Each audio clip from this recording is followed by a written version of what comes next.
And no stranger to the show, to our shoe, Mr. James Aguirre. Give him a round of applause, please. Author of Cardinals.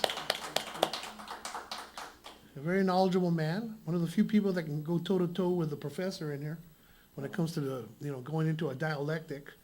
And you don't want to get between these guys because you'll learn something. Oh, and my girlfriend. Of Donna course, Galvin. this young lady. Give a round of applause for this young lady. The microphone open? Yeah, that's right. Oh, okay. Trust me, I wouldn't do that. It's just they have mine up real high. That's the problem. Just for show. That's because Just it's speak loud. well, see, because we're sharing one mic, so that's why they have us up a little bit louder. But and how you doing, young lady? How's it going today?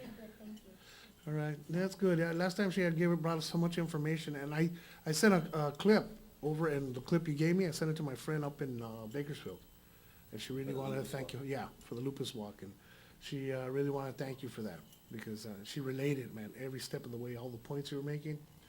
Yeah, we were talking about it because I'm totally ignorant, and that's nothing new. Everybody knows that knows me. But Did you learn something? oh yeah, no, that's great. If we can bring down the monitor a little bit, please, because that's why we're getting the feedback here. Thank you. Okay, I hope that was a yes. Okay, my friends here from the tribe, you guys can eat something if you're hungry. Feel free. Don't be shy. It's all free. We don't charge. We don't charge you to come in, but we'll charge you to get out. Okay, so otherwise, look at see Ray Ponce. He's already setting up shop right by the food. So you want to jump on that. Okay, so tell us, you got these wonderful books here, Jane. Yeah, he's got 4 books, Mexican-American baseball in the Central Coast and San Fernando Valley and the Alamo region and also the Inland Empire. Yeah, this is a series of books that are being done by Professor Richard Santillan. He teaches at Cal Poly University. What does he teach? Ethnic studies, men's and women's. Okay. And this is kind of like a side project of his, which kind of developed into a passion. And now he actually has a class on Mexican Americans in baseball. Amazing. Wow. I alluded to it earlier when we had that. Can we lower down the monitor, please? I hate to keep asking that because of the feedback. I just can't stand my voice. Did you take his class? No, I didn't take the class. I think he's only had a couple classes now. And what he does, he actually promotes, the books, and he assigns students a player. It could, an ex-player.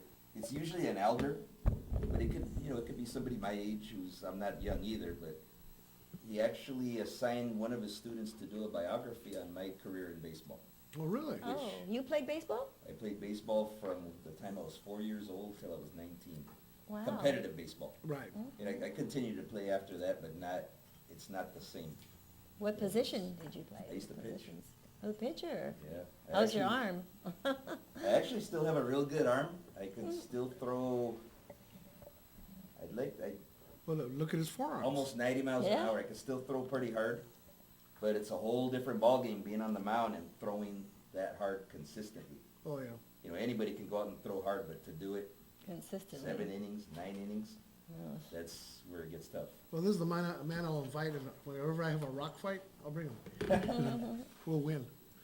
But anyway, this was just a short biography that one of his students, his name was Jose Fernandez, and he was actually assigned to me. He came to the house, interviewed me, and did a little biography on me, which I was pretty honored to have this done. Well, sure. I never made it to the professionals, never made it to the minor leagues, but, I was proud of my career, in high school, college, and No, hey, that's humbling. Yeah, it is. Well, it's long overdue, okay? Because everybody has their day in the sun, or as they used to say, and they were all 50 minutes of fame, and Yeah. and you deserve it. I tell you, because we've had this man on many a time, and he's always got and I'll use this phrase, a plethora of knowledge. Thank you. And baseball's not just about a game. I mean, it teaches life lessons, and I think that's part of the reason why James is drawn to baseball and the books, is that because of baseball, he's learned other stuff. Yeah, it's actually, I have a real competitive nature. I've always been like that. I'm even like that at my job. I have Even to at be, home. yeah, I'm really competitive. I have to be the best at whatever I do. Even if I'm not, I have to talk myself into being the best. And that's why I excel at pretty much whatever I do. And baseball, when I was younger, I wasn't comfortable in the classroom. Right. I felt not inferior, but I didn't feel really intelligent in the classroom, which is kind of, I had low self-esteem, and my confidence was kind of low. What grade was that? I'd say starting in like second, third grade.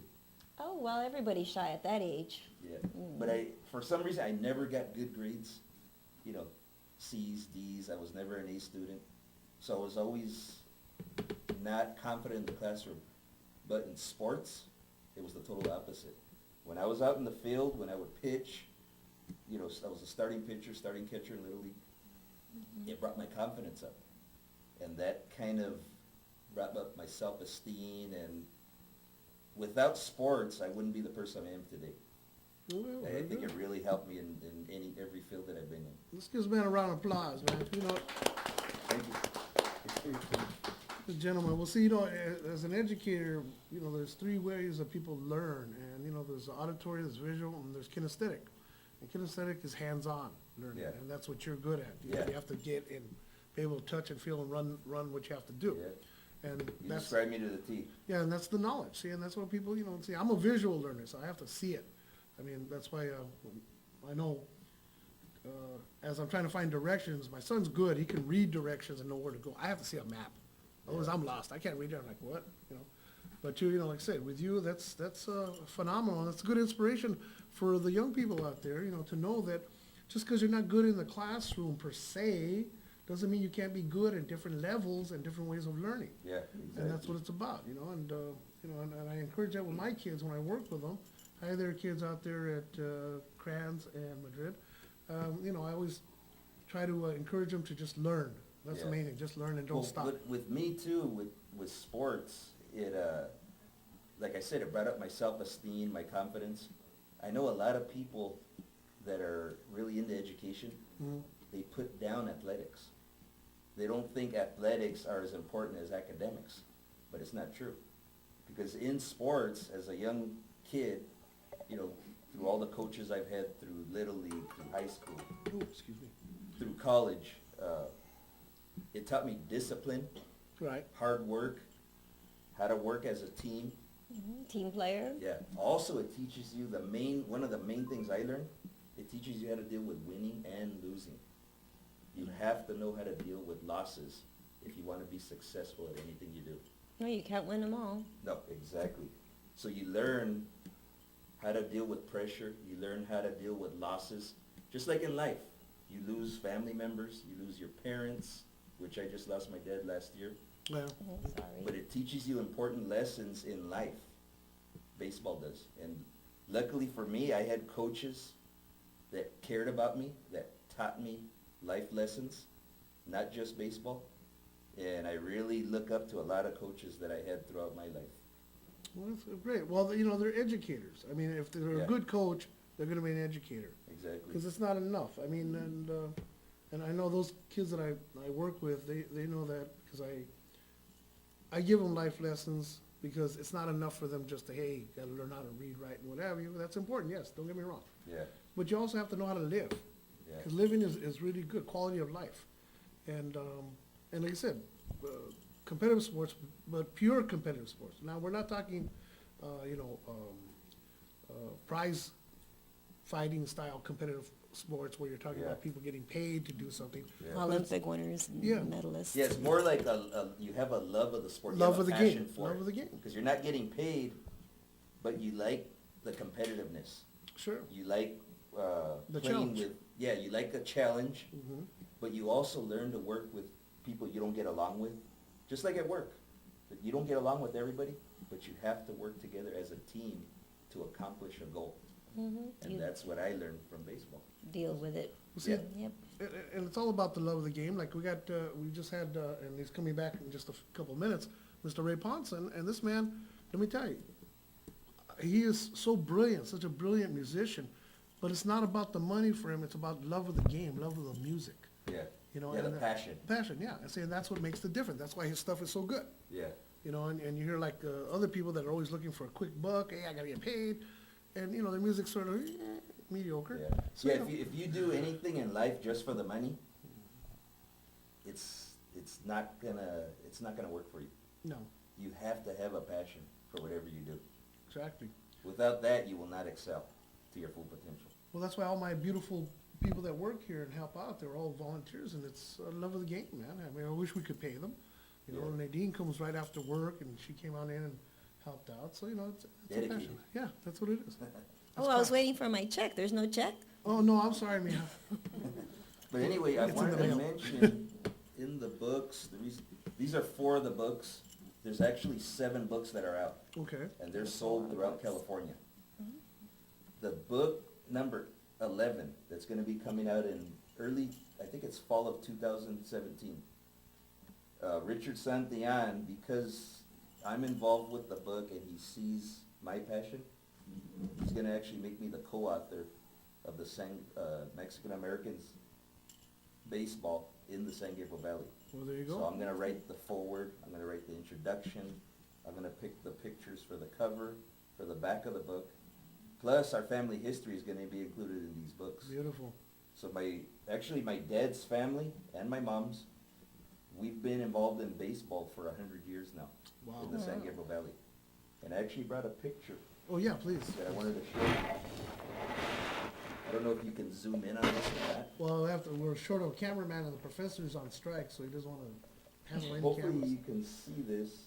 This picture is from 1915, Wow. right here in Okay, San hold it Gabriel. up to that camera there, tilt it down a little bit. You gotta tilt it down because the lights will hit it. Is How's that that? your grandfather in the picture? That's my great-grandfather, Don't turn it just yet. Let people get a right shot. here. So if you're looking at the picture, he's on the bottom row, far right. His name was Manuel de Loza Henninger, and he was a pitcher for the San Gabriel baseball team. Wow. The field was actually where the Mission Playhouse is, by the San Gabriel Mission. Right. The field's not there anymore, but that's where they used to play. Mm, And they didn't get paid, they did it because of the love of the game.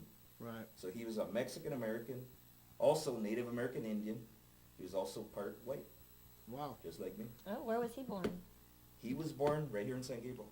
Oh, wow. There you go. okay. See? And his grandfather was William Henninger from the Henninger Flats right here in the San Gabriel Mountains. Wow. And that's another long history. Well, I remember. I think you touched on it last time you were on the show, and Yeah. you went into it. We needed to get more details. You know, we have to Do you have mind if I show you any more pictures? with us, actually. So you're going to be here for the next 10 minutes, if you don't mind. All And right. tell us a little bit more about what's going on. You said you had more pictures. Where are they?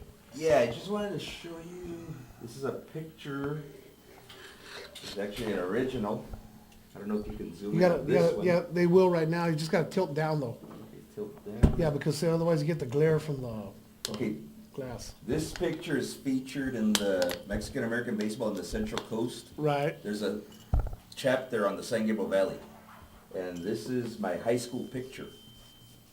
And in this picture, I'm actually gonna get together with 2 players that I played with on this team and my coach, who is also retired now. And this guy here on the far left, Eddie Hidalgo, he was my catcher, and this guy was a leader. This guy was a good player too. All right.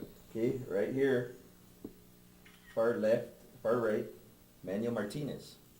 Also, pitcher, could play infield, could play outfield, this guy could do anything. Good hitter also. And the coach, Nicholas Janis. We're gonna get together next month for a little reunion. We're gonna take a picture for the San Gabriel Valley book. Oh, So it's okay. gonna be, it's weird how all this stuff works out, you know, the history of, you know, our family history in the books, and it's led to this. Everything kind of comes together, you know? That's beautiful, man. But see, that's why it's necessary, because people don't realize what a storied and wonderful, colorful history that we have, not only as a people, but in relationship to the communities that we help found and work with, you know? Yeah. And that's the thing, you know? and- Yeah, kind of, in baseball, kind of, when you play in a team, you know, a team sport, it makes you work together as a team, Mhm. and there's like a bond with your fellow players. So that, it kind of, it's the same way as your workplace, as in the family. You know, it teaches you how to work with people, how to work together and accomplish a goal. But it also teaches pride and leadership skills. Well, it's something akin to being in the military, actually. Yeah, exactly. 'Cause, you know, it's Your, just your coach is the leader, he's your sergeant. Mhm. And he knows more than you, and you have to know from a young age, keep your mouth shut, listen to them, do what they tell you, even if you don't like it, because they know more than you. You're still young, your mind's still being molded. These guys have been, they're teachers, they're educators, and even though you might not like it at the time, some of, because they yell at you and they keep you in condition, you have to work out, but they're doing it to better you. Yeah, well, You have to understand that as you get older. that's a good point, because let me tell you, I have so much mold in my mind. It's still molding away, but no, it's very important. It's true, because that's the one thing people don't. Mold and mildew. Yeah, there you go. Because a lot of people don't realize that, because we have a lot of schools now that people want to stay at home, or they want to do like internet high school and all that stuff, and they don't realize that part of the learning curve, if you will, is social interaction with other Yeah, people, learning to work exactly. together. And that, you can't recreate, working as a team. You can't recreate that. You can only get that out in the field. Exactly. Staying at home playing, what's the game where the kids play, where they look at the TV and they, Play against other people and they can't Yeah, even yeah, see. yeah. No. believe me, that is not gonna teach you much. Mm-mm. You can only learn these skills playing on a competitive team. Well, that'll work. Are we covering Nadine here? I don't know. Oh, I hope Can you see her? not. No, I can see me. Can you see her? Good. I want to make sure, I want everybody to see you, because that's part of our contract. Oh, yeah. Good to see her. Well, no, So- that's awesome, yeah. This is another picture from 1985, a year after I got out of high school. I went to Rio Hondo College, and I was a pitcher at Rio Hondo College, and I was actually the only walk-on player that made the team. Wow. All the other players were recruited. I went to Bassett High School in La Puente, and everybody from my high school at the time was supposed to go to Mount Sac, and me, living closer to Rio Hondo, I was wondering, why should I go to Mount Sac? I live close to Rio Hondo. So I used my grandfather's address, who lived in Pico Rivera, Right. and that's how I was able to attend Rio Hondo College. So, And this is me here, far right, middle row. And this is from, 30 years ago? So you were confident when you tried out for the team? Oh, and yeah. You weren't surprised when you made it? No, I already had it in my mind that I made the team. Even though I didn't know at the time. I was pretty confident, Mhm. because I practiced, it didn't happen by accident. I Well, used to you've been work practicing out since you were, what, 7? since I was 4. Since you were 4. Yeah, and I wasn't always the best player, but my competitiveness and my will to learn, my will to achieve, that kind of brought me over the top. Yes, with years of experience. Yeah, that also. And the last picture, without boring you to death, no. I love your home movies. this is me in my second year around in 1986. I was pretty big, I was about 230 pounds. That's big, As a dude. pitcher. And my nickname was Big James, Hmm. and this is the picture. Let me tell you, man. Welcome This to is the. when I was handsome, before I got ugly. Oh, come on. Welcome to the James Aguirre Show, folks. This is your life. This is your life. So anyway, the thing I wanted to finish off with Mhm. is the books, Mexican Americans in Baseball. Our family is featured in the books, and you can purchase these books through Barnes & Noble's website, Okay, I was gonna ask you that. also through Amazon? Amazon. Amazon.com. And they're only around $20 if you order them. And it includes Mexican American women, men, softball, military leagues, industrial leagues, college, semi-pro, professional. Every league you little could think of. Yeah, but it also is a pride thing. It brings pride to our servicemen who served in the military. Right, right. Women's softball teams, and it's kind of it's not a story about statistics. The books are really the Mexican-American story of us here, in California and the United States of Yeah, the America. legacy. Yeah, the legacy. That's what it is. Let me ask you a quick question, and I alluded to this earlier on when I was giving you a build-up before you came on, Yeah. was the fact that, I know I read one time, because we were talking about the leagues in East LA, that they all died out once the Dodgers came to town back in 1959, 60. and that's Yeah, what when it they're was. playing at the Coliseum. Yeah, see, and that's before they moved everybody out of Chavez Ravine, which used to be a big barrio, actually. Yeah. You know, and they moved all the people out of there, you know, which just happened to be Mexican Americans. And, Yeah. you know, uplifted them and built Chavez Ravine, built Dodge Stadium, Stadium. 1962, was it? Yeah, it was about that time, you know. Of course, Nadine wasn't born for another 10 years, but, I you know. cut the ribbon. There you go, yeah, she was there.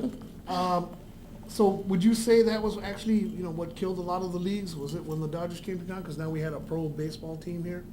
No, I wouldn't say it killed it. I would actually say it promoted it. You think so? I think it brought more interest having a team right here in Los Angeles like the Dodgers. Right.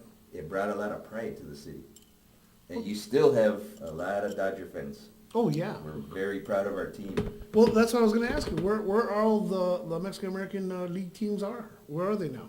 They're pretty much we're assimilated, you know, so we play in high school, college, and but a lot of these guys, like especially the older pictures, guys that were good enough to play in the pros. Right. Back in those days, in the 30s and the 40s, there was a lot of prejudice.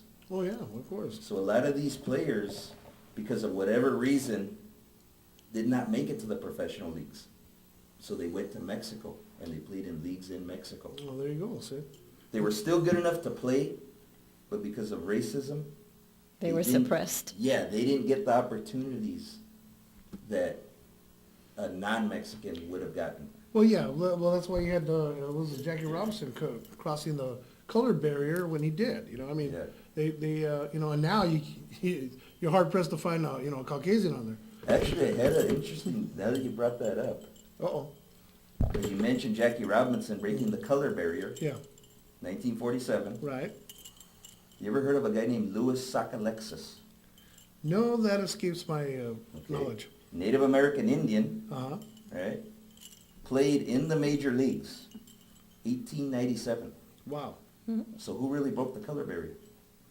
Well, was there even was there a league back then? I mean, when you think about it, Professional leagues. because they had barely started. I mean, baseball was still in its Yeah. infancy, so, you know, anybody and their mother, pretty much nobody was really paying attention, actually. Yeah. That's And what- Indians were very good runners, too. Oh, yeah, so being Native American, I like that history also. So I always tell people, Native Americans were playing since 1897 in the major leagues. So who really broke the color barrier? There you go. It's not to take anything away from Jackie Robinson. No. Right. I mean, this guy went through hell. And he was brave and strong enough to put up with it. But Native Americans also put up with the same garbage. Well, see, the thing is, I think a lot of it had to do now, and especially when he came to fruition, getting into baseball, was the fact that media. We didn't have that kind of media back in Yeah, exactly. in the 1800s or 1900s, I should say. Do we know who the first Mexican American was to play in baseball? No. Good trivia question. Oh, yeah, now he gives it to me.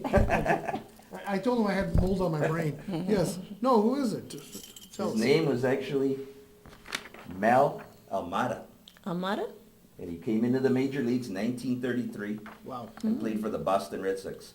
By Mexican American, I mean he was born in Mexico. Right. So he's the first Mexican to play in the major leagues, 1933. So some scout found him and took him to Boston. Yeah, and I'm sure that broke a lot of barriers Oh, as yeah. far as getting guys from Mexico or, you know, it probably, you know, gave scouts more confidence in Mexican Americans playing. Well, see, it was, you know, and it was a different time because I think it was pre the Zoot Suit riots. Yeah.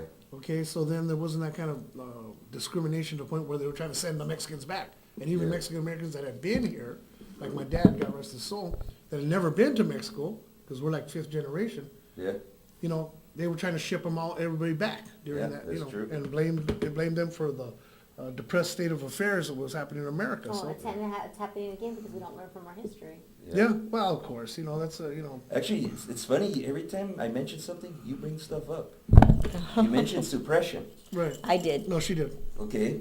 Won't Well, be you guys are a team, so work as a team. Right? We're trying to, but we didn't play baseball together. She would've So beat me. anyway, speaking of Mexican Americans in baseball, Mhm.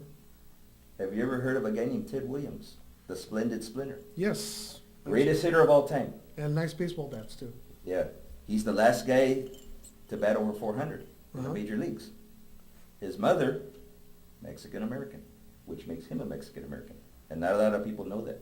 Well, they do now. Yeah. Well, Well, it's a he few used, anyway. Williams. there was a quote by him where he said, if people knew he was Mexican, he would've got a lot of prejudice. Oh, yeah. So he kinda kept it quiet. Yeah, well, it's just like our professor. You know, he passes himself off as Chinese. But he's not quiet. No, he's Far not. from it, let me tell you. He's the man that invented the phrase verbal diarrhea. So, you know, but But we- anyway, dude, I wanted to, tell you that I'm really proud of you for doing this show and for having me on, because you've always given me the opportunity to come on here and speak my piece, and I'm really proud of that. Well, I appreciate And that. my girlfriend also. Well, she's an awesome lady, let me tell you. She's a hero in my book. If she puts up with me, yeah, she's a hero. Oh, man, no. Well, that's Sainthood. because she keeps the lights off when she sees you. Yeah. That's why I wear the shoes. Yeah, I know. He's disguised this. You know, give the man a round of applause. You know, I know he's got a partial audience, and his lovely wife. Because, you know, they're true heroes, and they carry the standard, they're standard bearers, is what it's called. Thank you. Where they bring, you know, the information and they keep it in the forefront. Because, you know, like I say, you know, people, the best way to colonize people, and we talked about that, is to separate them from their culture. Yeah. And that's why, you know, we have a problem, we have this gap, if you will, culture gap for our communities. Yeah. You know, because people don't realize that. We had that young man last time on the show that people didn't know that him and it was Tony G and Carmelo, and these guys were some of the pioneers of Mexican American, or Chicano, if you want to call it that, hip hop here it started here in El Monte. You know, people, you know, straight out of Compton that was getting all that attention, and these guys worked with Eazy-E back in the days. So, you know, people didn't know that we had that there. They didn't know about the American Legion Stadium, that East Side Sound was, you know, began and, you know, and happened out here. They don't realize that a lot of that stuff, a lot of our community, that's what it's about. You know, we've been here, see, and that's a result of history, right? His story.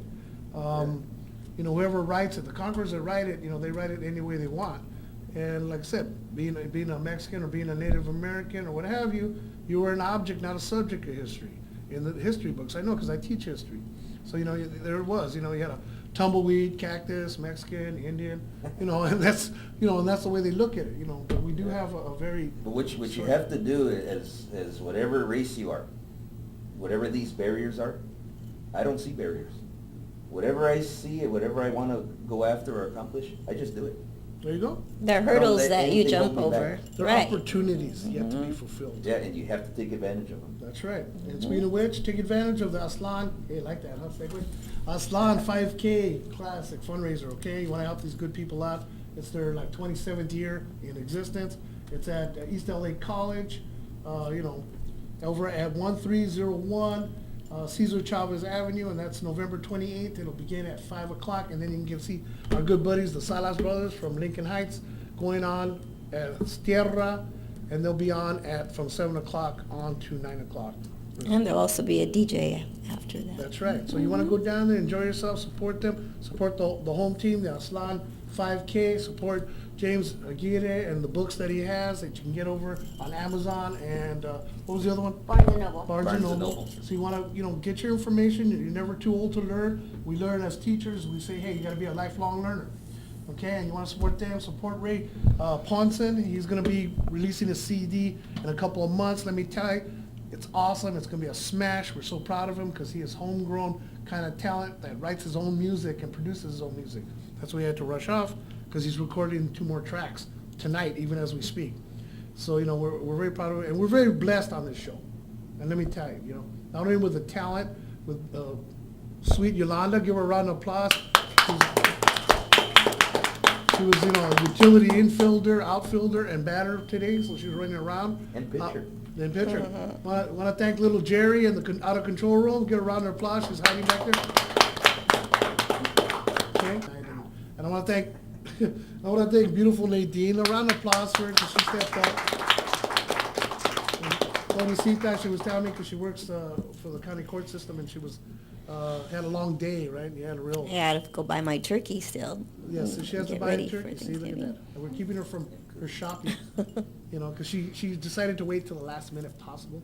Well, So I she want did- my fresh turkey. She wants your fresh turkey. Well, we'll get one still with the feathers on. Okay, so you can't get any fresher than that, right? And like I said, I want to thank all you good people out there for supporting El Monte tonight. We'll be back in December. We should have 2 shows. One will be on the 12th, and then we're doing our Christmas show on the 19th with a lot of special guests. And we hope that it all comes to par, because we don't know, like I said, this might be our last few shows, but we're going to try to keep it continuing until as Miss Vivian, who she was here, would say, till the wheels fall off. So, and we're trying to keep the wheels back on. But, just in case, we'll be at a new venue and you'll see us somewhere, because we don't give up. We keep doing this. I've been doing this for almost 30 years. And, in many other shows and other studios that I helped found. So, here we are again. And who knows, we might be in Baldwin Park. I know Baldwin Park said they were interested in me starting up a studio out their way. So, never know. Hey, it might be. One door closes, another one opens. Yeah, that was so cliche. Go to La Puente. We'll have, we'll either have Pico Rivera at night, or we'll have Baldwin Park, after dark. So, be careful, because we're gonna have different shows that'll be coming your way, and so you're gonna see us. You'll see beautiful Nadine, because wherever I go, I drag my entourage, with me, and because these are good people, and let me We'll tell have to you. renegotiate that contract. Oh, look at her. I have to include fresh turkeys on that, okay? No, but I want to thank you people, because, let me tell you, it's all about the love of the game. Nobody really gets paid around here, and they all volunteer their time. I want to thank Joey Duran from Manuel's Altepiac on the City of Industry. And we want, yes, give a round of applause for Joey. You've been a good sponsor. Delicious burritos. He's,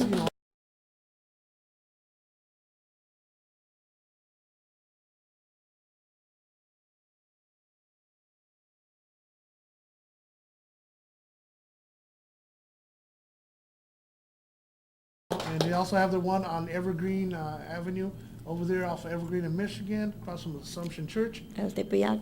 That's the original, yeah, the OG. And so you want to go check them out. And they have also a little manuals in the box light that's over in Santa Fe Springs now, from what I understand.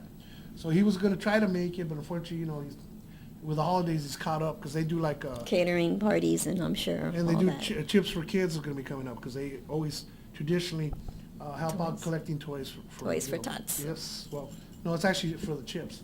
Chips for Kids. I know I made that mistake. I said Toys for Tots, and I said no, Chips for Kids. Okay. Chips for kids. Yeah, so we're gonna have them.